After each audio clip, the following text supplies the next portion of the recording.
আসসালামু আলাইকুম রহমতুল্লাহ। ব্যাংকিং বার্তার পক্ষ থেকে স্বাগত জানাচ্ছি আমি নির্ঝর। অর্থনীতি ও ব্যাংকিং সকল আপডেট পেতে সাবস্ক্রাইব করে বেল বাটনটি চাপুন। চলুন এবার দেখে নেওয়া যাক আজকের আপডেট।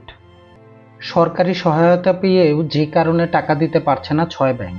নতুন টাকা ছাপানোর পরও চাহিদা মতো টাকা তুলতে পারছে না দুর্বল ব্যাংকের অনেক গ্রাহক।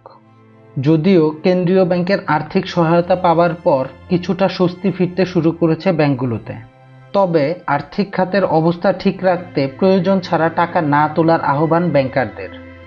জানা যায়, গত বৃহস্পতিবার দুর্বল 6 ব্যাংকে তারল্য সহায়তা হিসেবে 22,500 কোটি টাকা দিয়েছেন বাংলাদেশ ব্যাংক। কেন্দ্রীয় ব্যাংকের গভর্নরের এমন ঘোষণার পর অনেক গ্রাহক ব্যাংকগুলোতে আসেন টাকা তুলতে। তবে দুর্বল ব্যাংকের অনেক শাখা এখনও চাহিদা অনুযায়ী টাকা দিতে পারছে না। গ্রাহকরা বলছেন, যেখানে আমার 50,000 টাকার দরকার সেখানে তারা আমাকে 5,000 টাকা দিতে চাচ্ছে, সেই টাকায় আমার কি করে হবে?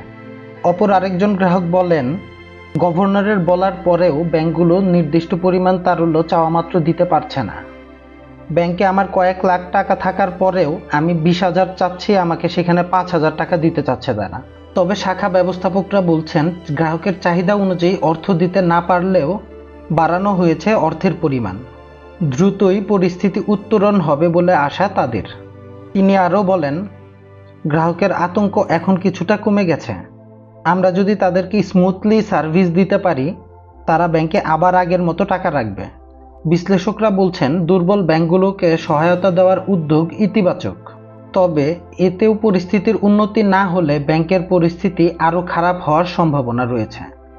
শুধু তারল্য সহায়তার উপর নির্ভরশীল না হয়ে ব্যাংকগুলোকে খেলাপি ঋণ আদায়ে আরও কঠোর হওয়ার জন্য তাগিদ দিয়েছেন তারা। সবাইকে অসংখ্য ধন্যবাদ ভিডিওটি দেখার জন্য। ব্যাংকিং সকল আপডেট পেতে লাইক, শেয়ার এবং সাবস্ক্রাইব করে পাশে থাকুন। দেখা হবে পরবর্তী কোনো ভিডিওতে। সে পর্যন্ত সুস্থ থাকুন, ভালো থাকুন। আসসালামু আলাইকুম রহমতুল্লাহ।